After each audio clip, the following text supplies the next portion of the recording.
మరి ఆవగింజంత అదృష్టం ఇప్పుడు ఎందుకు వెంటాడలేదంటారు? ఎందుకు మీరు ఇంకా పాత్రలు వేయట్లేదు? పద్ధతి మారిపోయిందమ్మా.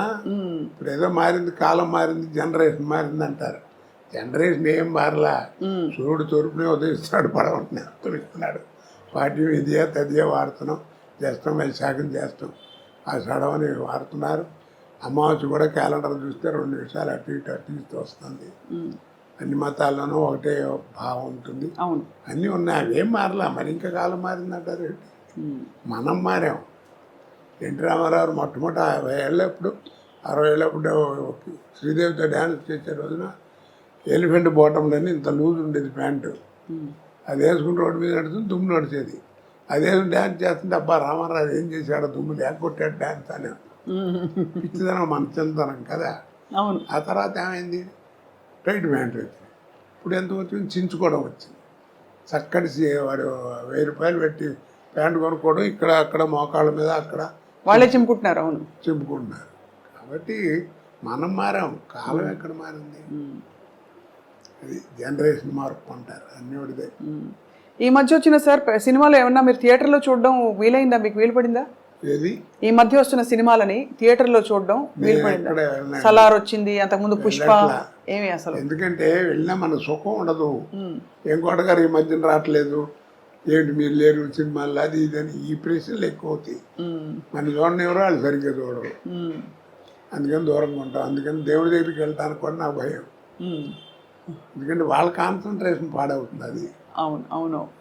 కానీ సార్ మీకు నచ్చుతున్నాయి ఈ మధ్య వస్తున్న సినిమాలు? మీరు ఏం వింటున్నారంటే అప్పటికి ఇప్పటికి ధోరణి మారింది అంటే టెక్నికల్ ఆస్పెక్ట్స్ బాగా ముందుకు వెళ్ళిపోయాయి, దూసుకెళ్ళిపోయాయి అంటున్నారు కదా సార్? అంటే నేను వేరే ఉద్దేశంతో అంటాం కాదు, ఉన్న విషయం చెప్తున్నా. బాహుబలి బాహుబలి అన్నారు. అది రిలీజ్కి ముందు పార్ట్ 1 పార్ట్ 2 రిలీజ్ ముందు 6 నెలల ముందు నుంచి మనకి బాహుబలి బాహుబలి అని ఉంచారు. దానికి తగ్గట్టుగా విజయం పొందింది, ప్రపంచ ఖ్యాతి పొందింది, దర్శకులకి అందరికీ పేరు వచ్చింది, అందరికి బాగుంది. కాదండి అంటలా. ఇప్పుడు ఎవరైనా చెప్పుకుంటున్నారా కదా? మరి అంత గొప్ప సినిమా కదా, మరి ఎవరు చెప్పుకోరే? మరి అదే ఓల్డ్ మాయాబజార్ తీసుకొచ్చామనుకోండి, ఇవాళ 6 ఏళ్ళ కుర్రాడి దగ్గర నుంచి 60 ఏళ్ళ ముసలాడి దాకా అందరూ వెళ్ళి కూర్చుంటారు. ఇప్పుడు దాంట్లో ఆ తివా సీట్ వెళ్ళటం, రామలింగయ్య గారు, వంగర సుబ్బయ్య గారు ఆ తాంబూలం వేసుకోవడానికి పట్టం మీద కూర్చోవడం, అది లేవటం, నెమ్మదిగా వెనక్కి జరగకుండా మళ్ళీ ఇటు రావడం, కర్రలు వాటంతా నడిచెళ్తాం, చెప్పులు నడిచెళ్తాం. ఆ షాట్ తీయమనండి, ఇప్పుడు తీస్తారు, కానీ కోట్లు ఖర్చు పెడతారు. అప్పుడు ఇంతే ఉండే టెక్నిక్, కానీ చూపించారు. అవును కదా? అవును సార్. కాబట్టి నేను అందరికీ అదే చెబుతున్నాను, ఆ సినిమాలు చూస్తే అంటే ఓల్డ్ ఈజ్ గోల్డ్ అంటారు. మీకు ఓల్డ్ ఈజ్ గోల్డ్ అనే తెలుసురా? మీరు తెలుసుకుని గుర్తుపెట్టుకోవాల్సింది ఒకటి ఉందన్న. ఏమిటన్నాడు? Gold never become old. అద్భుతం. అవును, గోల్డ్ నెవర్ బికమ్ ఓల్డ్. అందుకే పాత బంగారం అంటారు. అది ఆ తేడాలు కనిపెట్టాలి, అవి తెలుసుకునేటువంటి జ్ఞానం ఉండాలి, చెప్పేవాడు వీడి జ్ఞానం ఉండాలి. లేవు కదా అది. అవును. అప్పుడు డైరెక్టర్ చెప్పినట్టు చేసేవాళ్ళం. ఇప్పుడు డైరెక్టర్ ఏముంది? డ్యాన్సులు గిన్సులు అన్నీ హీరోనే డామినేషన్. మరి క్వాలిటీ అది. తర్వాత నిర్మాతలు కూడా నా ప్రొడక్షన్ బయటికి వెళ్తుందంటే బలానా కంపెనీ నుంచి సినిమా అంటే రామానాయుడు గారు, జగపతి రాజేంద్ర ప్రసాద్ గారు, వీళ్ళందరూ పెద్ద పిఏపి సుబ్బారావు గారు, కేవీ రెడ్డి గారు, ఈ సంస్థలు ఏమిటి? ఆ సంస్థల్లో సినిమా వస్తుందంటే ఒక స్టాండర్డ్ ఉందని లెక్క, ఒక పద్ధతిగా. నువ్వు కనిపెట్టారు లేదు, ఎవరు చెప్పరు ఈ విషయం.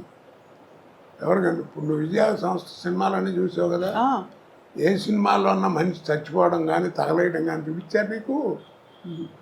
ఏంటి చెప్పు?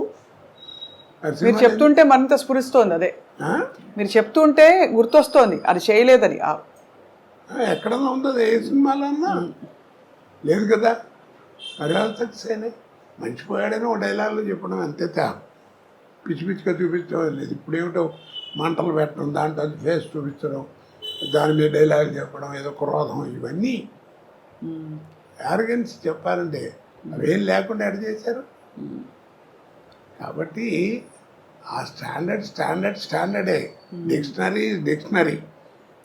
కానీ ప్రేక్షకులని కోట్లు కోట్లు పెట్టి పోషిస్తున్నారు ఇలాంటి సినిమా కదా సార్. అంటే ప్రేక్షకుల అభిరుచులు కూడా మారాయి అంటారా? అభిరుచి అంటే అది లేకపోతే ఏం చేస్తారు చెప్పు, అవునా కదా. ఇప్పుడు జబర్దస్త్ అని ఏదో ప్రోగ్రాం వస్తుంది, పిల్లలు ఇప్పుడు టీవీ పెట్టారనుకో అదే వస్తుంది, అది లేకపోతే ఇంకోటి తెలియదు వాళ్ళకి, అదే కామెడీ అనుకుంటున్నారు వాళ్ళు. అది విషయం, అది వాళ్ళ తప్పు కాదు, చూపించే వాళ్ళది కూడా కొంత తప్పు ఉంటుంది. మీకు కొంత అంటే బాగా అనిపించేవా సార్ అలాంటి కామెడీలు? అందుకే వాటిని కామెడీ అన్నారండి, హాస్యం అని ఎవరు అన్నారు కదా. హాస్యం అనేది వేరు వేరు, అవును. ఇది కామెడీ. హాస్యానికి కామెడీకి తేడా ఏమిటి అన్నారు. తల్లిపాలకి డబ్బా పాలకి ఉన్న తేడా అబ్బో, ఒక్క పంచులో ఫుల్ చెప్పేశారు సార్. సార్ ఆహనా పెళ్ళంట మీరు కామెడీ హాస్యం గుర్తు చేశారు కాబట్టి అద్భుతమైన మీరు చేసిన అన్ని పాత్రల్లో బాగా గుర్తుండిపోయే కొన్ని పాత్రల్లో ఇది కూడా ఒకటి. ఆ సినిమాతో మీ అనుబంధం మీకు ఏమైనా జ్ఞాపకం గుర్తుందా సార్? జ్ఞాపకం ఇందాక చెప్పానే, మనకి ప్రాప్తం ఉండాలండి. అది ఎందుకు వచ్చిందో ఎవరికి తెలియదా, జంజాల గారు మా రామానాయుడు గారు అనుకోవడం. ఆ సినిమా గురించి చెప్పాలంటే చాలా గొప్ప విశేషం ఉంది. రోజు ఎయిర్పోర్ట్లో కూర్చుని ఉన్నా మెడ్రాస్ వెళ్ళటానికి, హైదరాబాద్ ఎయిర్పోర్ట్లో ఏదో ఫ్లైట్ ఏదో ఒక అరగంట లేట్ ఏదో అంటే కూర్చుని ఉన్నా. రామానాయుడు గారు వచ్చారు, ఇల్లు వచ్చేప్పటికి ఆయన చూసి నమస్కారం సార్ అన్నాను. కోట సరైన టైంకి కనబడరా, రైట్ రా కూర్చో అన్నాడు. ఏంటి సార్ అన్నా, నేను ఏదైనా సినిమా గురించి వేస్తున్నదే అనుకుంటూనే ఉన్నా. కోట ఏం లేదు, జంజాల నేను 20 రోజుల నుంచి మదన పడుతున్నాం, పోటాడుకుంటున్నాం. ఓ సినిమా ఇప్పుడే ఫైనలైజ్ అయింది, ఆ వేషం బాగుంటే సినిమా బాగుంటుంది, లేదా సినిమా అట్టరలేకపోతుంది, అంత గొప్ప వేషం. అది నేను రావు గోపాలరావుతో వేయించాలని అనుకున్నాను. జంజాల గారు వద్దన్నాడు. ఏమిటనంటే చివరికి నేను కన్విన్స్ అయ్యాను. ఎందుకు వద్దన్నావు కరెక్ట్గా చెప్పని చెప్పాను, ఇందాక మధ్యాహ్నం చెప్పాడు అన్నాడు. ఏంటన్నాడు, గోపాలరావు నువ్వు ఎంత అగ్లీగా తయారు చేసినా ఆయన మొహం రిచ్గానే కనపడుతుందండి, ఆ కలరు అది ఆ వ్యవహారం అది చూడంగా నికృష్లా కనపడే ఫేస్ కావాలి, అది ఆయనతో కాదు, నా మాట వినండి, నేను కోటతో ఇస్తాను అన్నాడు. అయ్యో, ఆ ఫేస్లో ఆ వాల్యూ ఉండాలి, అది నటుడి యొక్క లక్షణం, అది కనపడాలి అని అన్నాడు. కన్విన్స్ అయ్యాను. ఆ వేషం నువ్వు చేయాల్సి వస్తుంది, ఒక 20 రోజుల దాకా కావాల్సి వస్తుంది, డేట్లు జాగ్రత్త ఇవ్వు, చాలా మంచి వేషం అన్నాడు. అలాగే అన్నాను, వేషం చేశాను, అయిపోయింది.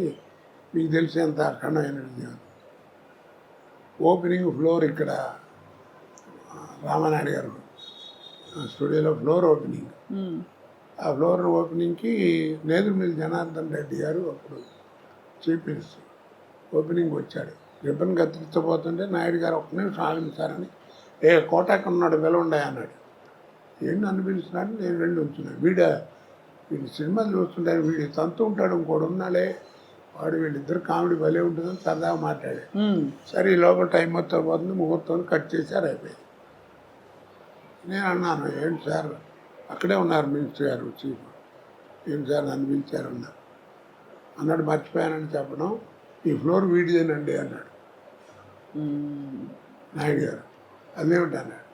ఏం లేదండి, 32 లక్షల్లో సినిమా తీశాను, ఈ సినిమా అహనా పెళ్ళంట, మీరు నమ్మరు, ఆ 32 లక్షలు కాకుండా 1,80,00,000 నాకు కలెక్ట్ చేసింది ఆ సినిమా అన్నాడు.